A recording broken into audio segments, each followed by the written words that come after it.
स्वागत है दोस्तों, आप सभी का आपके अपने YouTube चैनल आर के विद एजुकेशन पर। दोस्तों, आज हम राजस्थान की कला और संस्कृति में राजस्थान के एक नए अध्याय रीति रिवाज और परंपरा से संबंधित भाग एक में 30 अति महत्वपूर्ण प्रश्नों पर चर्चा करेंगे। कुछ परीक्षाओं में ये टॉपिक रीति रिवाज प्रथाएं अलग अलग नामों से दे रखा है, लेकिन रीट मेंस का जो नया सिलेबस आया था पिछले वर्ष, रीट मेंस का जो नया सिलेबस आया था उसमें दे रखा है सांस्कृतिक सांस्कृतिक विरासत एवं परंपराएं, विरासत एवं परंपराएं, इस नाम से ये टॉपिक दे रखा है रीड मेंस के सिलेबस में, जो जीके का सिलेबस है उसके अंदर। तो हम आज इसमें जो करेंगे 30% हल करेंगे जो पिछली परीक्षा में पूछे गए हैं तथा अन्य मानक पुस्तकों पर आधारित है। यदि आप इन प्रश्नों को पीडीएफ में चाहते हो तो आप हमारे टेलीग्राम चैनल है उस आर के विथ एजुकेशन उसको ज्वाइन जरूर कर लें, और ऐसे वीडियो देखने के लिए यूट्यूब चैनल को सब्सक्राइब जरूर कर दें।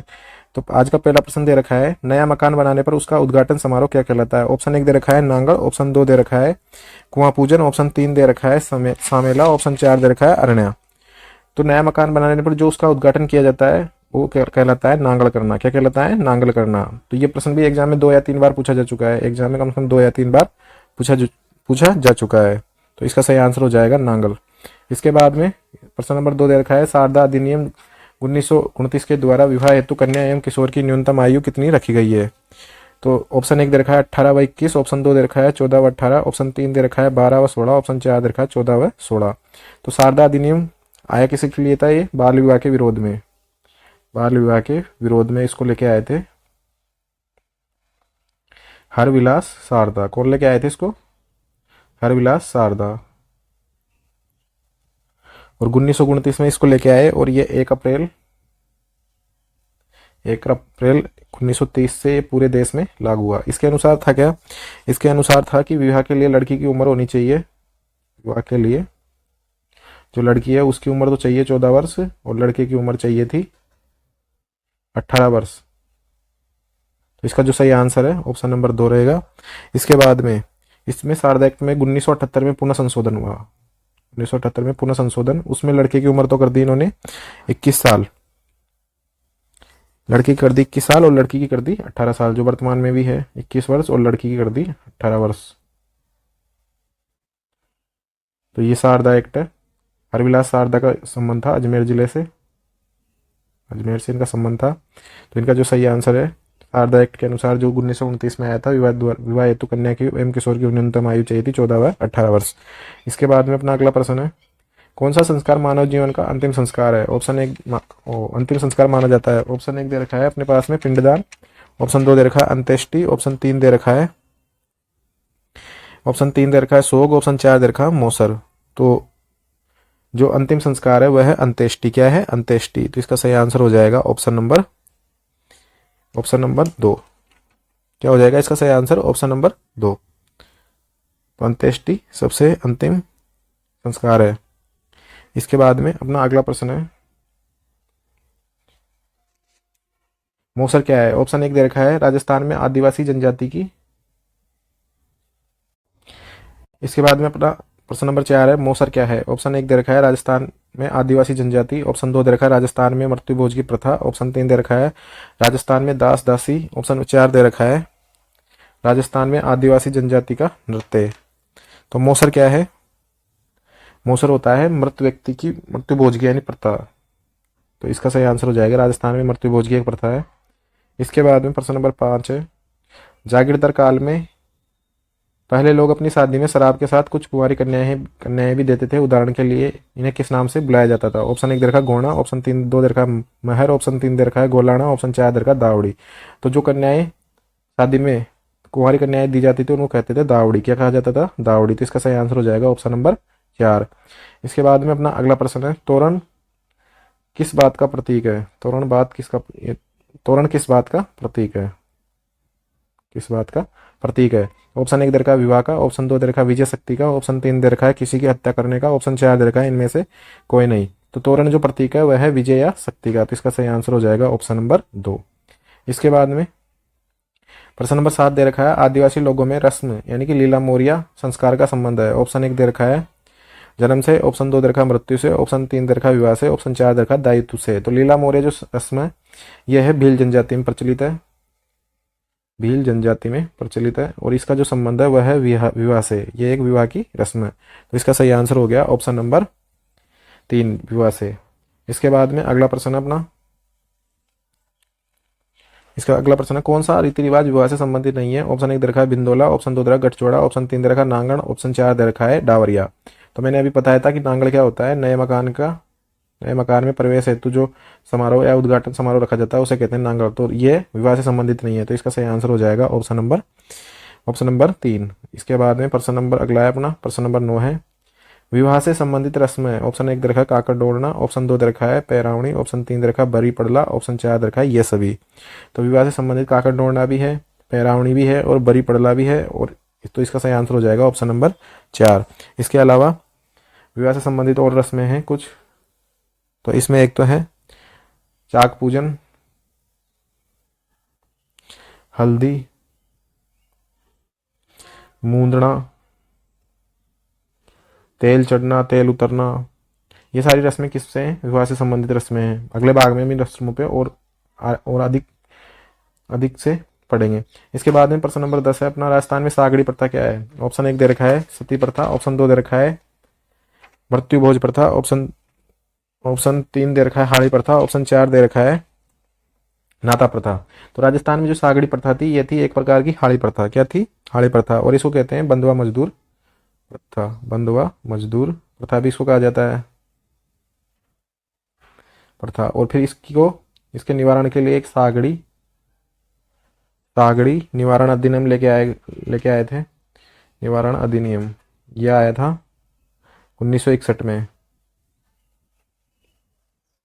तो इसका सही आंसर हो जाएगा राजस्थान में एक जो सागड़ी प्रथा क्या थी, मतलब एक तरह की हाड़ी प्रथा या बंधुआ मजदूर प्रथा। इसके बाद में अगला प्रश्न है बौद्धों की सामाजिक एवं धार्मिक संस्कृति में कितने संस्कार संपन्न करवाए जाते हैं। ऑप्शन 1 दे रखा है 15, ऑप्शन 2 दे रखा है 16, ऑप्शन 3 दे रखा है 17, ऑप्शन 4 दे रखा है 19। तो बौद्धों की सामाजिक एवं धार्मिक संस्कृति में 16 संस्कार, कितने संस्कार होते हैं अपने, 16 संस्कार संपन्न कराए जाते हैं। जिसमें से अंतिम होता है अपना अंत्येष्टि अंतिम होता है। और जो प्रथम होता है वो है ये होता है गर्भाधान। क्या होता है, गर्भाधान। प्रथम संस्कार होता है गर्भाधान या इसको बीजारोपण भी कहते हैं। तो इसका सही आंसर हो जाएगा ऑप्शन नंबर 2, 16 संस्कार। इसके बाद में अगला प्रश्न है मौत के तीसरे दिन मुर्दे की अस्थियों को इकट्ठा करना क्या कहलाता है। ऑप्शन 1 दे रखा है फूल चुनना, ऑप्शन 2 दे रखा है पिंडदान, ऑप्शन 3 दे रखा है तीये की बैठक, ऑप्शन 4 दे रखा है श्राद्ध। तो मौत के तीसरे दिन जो मुर्दे की अस्थियों को इकट्ठा किया जाता है उनको कहते हैं फूल चुनना। क्या कहा जाता है उनको, फूल चुनना। क्या कहा जाता है, फूल चुनना। तो इसका सही आंसर हो जाएगा ऑप्शन नंबर 2, ऑप्शन नंबर 1 फूल चुनना। इसके बाद में अपना अगला प्रश्न है, अगला प्रश्न है वधु पक्ष द्वारा बारात की अगवानी करना क्या कहलाता है। ऑप्शन 1 दे रखा है जौनार, ऑप्शन 2 दे रखा है गुड़चड़ी, ऑप्शन 3 दे रखा है सामेला, ऑप्शन 4 दे रखा है मांगर। तो वधु पक्ष के द्वारा बारात की अगवानी करना कहलाता है सामेला। क्या कहलाता है, सामेला कहलाता है। तो इसका सही आंसर हो जाएगा ऑप्शन नंबर 3 सामेला। इसके बाद में अगला प्रश्न है अपना राज दरबार। ये प्रश्न कम से कम 5 या 6 बार एग्जाम में पूछा जा चुका है। राज दरबार में पंक्तिबद्ध तरीके से बैठने की रीति को क्या कहा जाता है। ऑप्शन 1 दे रखा है मिसल, ऑप्शन 2 दे रखा है कुरब, ऑप्शन 3 दे रखा है पासी, ऑप्शन 4 दे रखा है नाजर। तो राज दरबार में जो पंक्तिबद्ध तरीके से बैठने की जो रीति रिवाज होते थे उनको कहा जाता था मिसल। क्या कहा जाता था, मिसल। और इसके बाद में अपना अगला प्रश्न है प्रश्न नंबर 16। राजस्थान की संस्कृति में किसे विशिष्ट स्थान दिया गया है। ऑप्शन 1 दे रखा है नैतिकता, ऑप्शन 2 दे रखा है शारीरिक सौष्ठव, ऑप्शन 3 दे रखा है मनोरंजन, ऑप्शन 4 दे रखा है अतिथि सत्कार। तो राजस्थान की संस्कृति में विशिष्ट स्थान दिया गया है अतिथि सत्कार को। किसको दिया गया है, अतिथि सत्कार को। तो इसका सही आंसर हो जाएगा ऑप्शन नंबर 4 अतिथि सत्कार। इसके बाद में प्रश्न नंबर 17 है अपना राजस्थान में किस रियासत में सती प्रथा को सर्वप्रथम गैर कानूनी घोषित किया गया। तो ऑप्शन 1 दे रखा है जयपुर, ऑप्शन 2 दे रखा है बूंदी, ऑप्शन 3 दे रखा है कोटा, ऑप्शन 4 दे रखा है बीकानेर। तो राजस्थान में सर्वप्रथम जो सती प्रथा है उसको घोषित किया गया था, किसमें किया गया था। तो सती प्रथा को सबसे पहले सर्वप्रथम गैर कानूनी घोषित किया बूंदी रियासत ने। किसने किया, बूंदी रियासत ने। इसने किया था 1822 में। 1822 में इसने बूंदी में सती प्रथा को गैर कानूनी घोषित कर दिया। इसके बाद में 1823 में कोटा ने कर दिया, 1823 में कोटा ने। और इसके बाद में Lord William Bentinck Lord William Bentinck के प्रयासों से एक सती निवारण अधिनियम लाया गया 1929 में। कब लाया गया? 1929 में। वो सती प्रथा होती क्या थी कि अपने पति के साथ पत्नी को, यदि पति की मृत्यु हो जाती है तो पत्नी को भी उसकी चिता के साथ ही जिंदा जला दिया जाता था। ये होती थी सती प्रथा। और इस पे जो रोक लगी उसके बाद में लगी 1929 में। कब लगी? 1829 में। 1829 में सती निवारण अधिनियम लाया गया और इसको लागू कर दिया 1823 में पूरे भारत में। तो ये थी अपनी सती प्रथा। और इसको सबसे पहले किसने घोषित किया था गैरकानूनी? बूंदी रियासत ने। इसके बाद में अगला प्रश्न अपना, डाकण प्रथा को सर्वप्रथम गैर कानूनी घोषित किया गया था। ऑप्शन 1 दे रखा है उदयपुर, ऑप्शन 2 दे रखा है जोधपुर, ऑप्शन 3 दे रखा है चित्तौड़गढ़, ऑप्शन 4 दे रखा है बांसवाड़ा। तो डाकण प्रथा एक तो आदिवासियों भील और मीणाओं में ज़्यादा प्रचलित थी।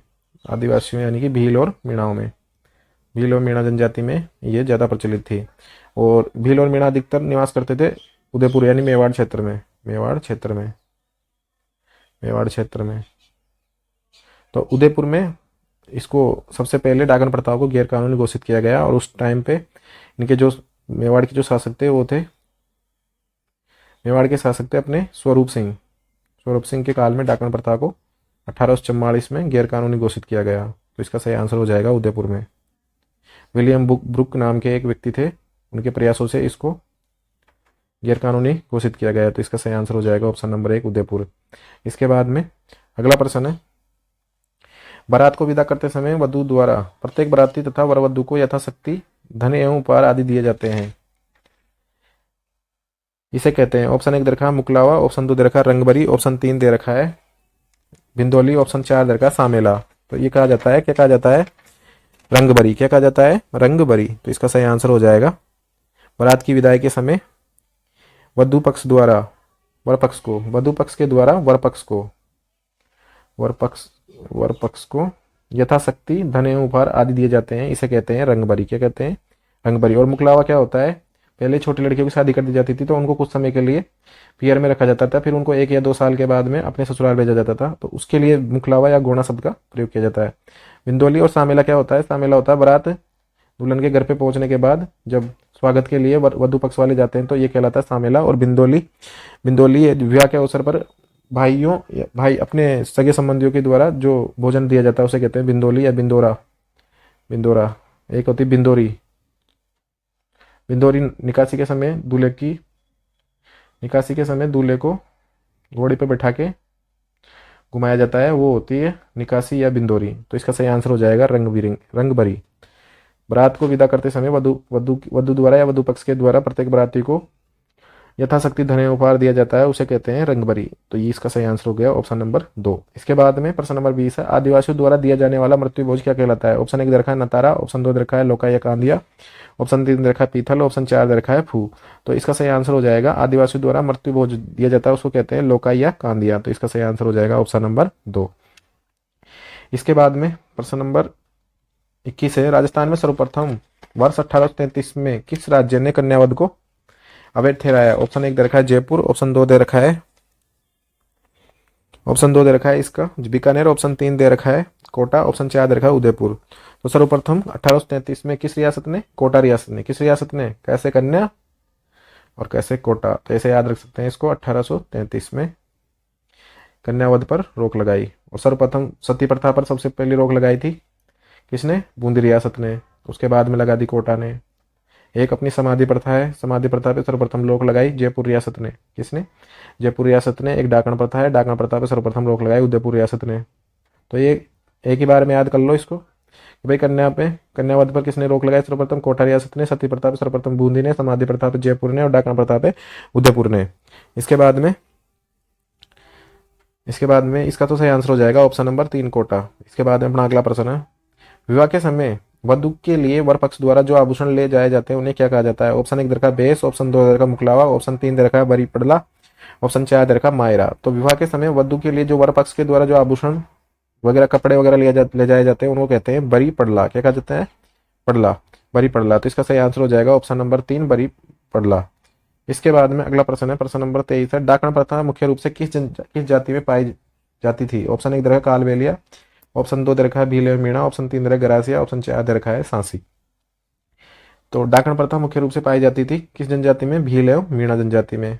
तो इसका सही आंसर हो जाएगा ऑप्शन नंबर भील एवं मीणा, ऑप्शन नंबर 2। एक सांसी जनजाति में एक प्रथा पाई जाती थी कुकड़ी रस्म। कौन सी रस्म? कुकड़ी रस्म। तो इसमें क्या होता था? इसमें लड़की को ससुराल जाने से पहले अपने चरित्र की परीक्षा देनी होती थी। लड़की को ससुराल जाने से पहले अपने चरित्र की परीक्षा देनी होती थी। तो ये थी अपनी कुकड़ी रस्म। और एक कुकड़ी गीत भी होता है। कुकड़ी गीत होता है एक राती जगह का अंतिम गीत। क्या होता है? राती जगह का अंतिम गीत होता है, उसको भी क्या कहते हैं? कुकड़ी कहा जाता है। तो इसका सही आंसर होगा ऑप्शन नंबर 2, भील एवं मीणा। इसके बाद में अपना अगला प्रश्न है, राजपूत योद्धाओं द्वारा पराजय की स्थिति में शत्रु पर टूट पड़ना एवं स्वयं भी वीर गति को प्राप्त करने की प्रथा क्या कहलाती है? ऑप्शन 1 दे रखा है जोहर करना, ऑप्शन 2 दे रखा है केसरिया करना, ऑप्शन 3 दे रखा है अनुमरण, ऑप्शन 4 दे रखा है समरण। तो इसका जो सही आंसर रहेगा वह है राजपूत योद्धा पराजय की स्थिति में शत्रु पर टूट पड़ते थे एवं स्वयं भी वीर गति को प्राप्त हो जाते थे, जो वो करते थे वो कहलाते थे केसरिया। क्या क्या बोलते थे उसको? केसरिया। और जो इनकी रानियां होती थी वो आग में कूदकर अपने प्राणों की आहुति दे देती थी, उसको बोलते थे जोर करना। उसको क्या बोलते थे? जोर करना। जैसे चित्तौड़ में हुआ था एक साका 1303 में पद्मावती ने किया था और रतन सिंह ने उसमें केसरिया किया था। तो इसको कहते थे केसरिया करना, और महिलाएं जो करती थी उसको बोलते थे जोहर करना। इसके बाद में अगला प्रश्न अपना, जनजातियों में कट की वस्त्र किसके द्वारा पहना जाता है? ऑप्शन 1 दे रखा है विवाहित स्त्रियों द्वारा, ऑप्शन 2 दे रखा है अविवाहित युवतियों द्वारा, ऑप्शन 3 दे रखा है विवाहित पुरुषों द्वारा, और ऑप्शन 4 दे रखा है अविवाहित युवकों द्वारा। तो जनजातियों में कट की जो वस्त्र पहना जाता है वो पहना जाता है अविवाहित युवतियों के द्वारा। तो इसका सही आंसर हो जाएगा ऑप्शन नंबर 2। इसके बाद में अगला प्रश्न है, निम्नलिखित में से किस प्रथा को अपनाकर कोई पत्नी अपनी पति को छोड़कर किसी अन्य पुरुष के साथ रह सकती है? ऑप्शन 1 दे रखा है सामेला, ऑप्शन 2 दे रखा है डावरिया, ऑप्शन 3 दे रखा है नाता, ऑप्शन 4 दे रखा है मौसर। तो मौसर तो हो गई मृत्यु की प्रक्रिया, मृत्यु पर दिया जाने वाला भोजन, मृत्यु भोज होता है उसको बोलते हैं मौसर भोजन। तो ये तो हो गया मौसर। एक डावरिया प्रथा और थी। डावरिया प्रथा क्या होती थी? शादी के समय, मतलब उच्च जो घराने होते थे, उच्च राजघरानों में शादी के समय कन्या की जो विदाई होती थी लड़की की, उसके साथ में कुछ और लड़कियां भेजी जाती थी, उनको बोलते थे डावरिया। और एक सामेला होता ही है कि भाई बारात आ गई और बारात के स्वागत के लिए जब वधु पक्ष वाले जाते हैं तो उसको बोलते हैं सामेला। और एक नाता प्रथा होती है जिसके अनुसार कोई पत्नी अपने पति को छोड़कर अन्य पुरुष के साथ रह सकती है। तो इसका सही आंसर हो जाएगा ऑप्शन नंबर 3, नाता प्रथा। तो अगला प्रश्न देखते हैं इसके बाद में, बडार का भोजन निम्न में से किस मौके पर रखा जाता है? ऑप्शन 1 दे रखा है जन्म पर, ऑप्शन 2 दे रखा है मृत्यु पर, ऑप्शन 3 दे रखा है तीर्थ यात्रा, ऑप्शन 4 दे रखा है विवाह। तो बडार क्या होता है? बडार होता है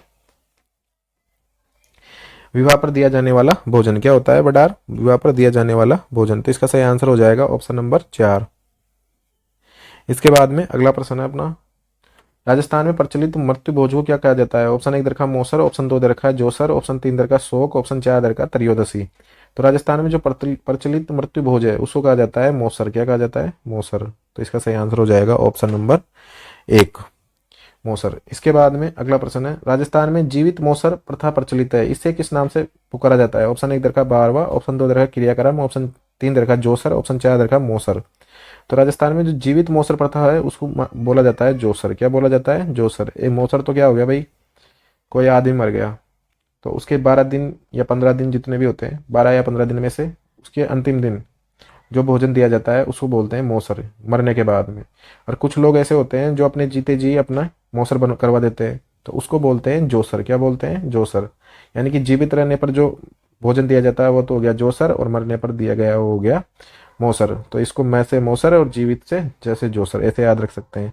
तो इसका सही आंसर हो गया अपना जोसर। इसके बाद में अपना अगला प्रश्न है, राजस्थान में किस वर्ष में समाधि प्रथा को जयपुर रियासत ने गैर कानूनी घोषित कर दिया? ऑप्शन 1 दे रखा है 1842, ऑप्शन 2 दे रखा है 1834, ऑप्शन 3 दे रखा है 1940, ऑप्शन 4 दे रखा है 1844।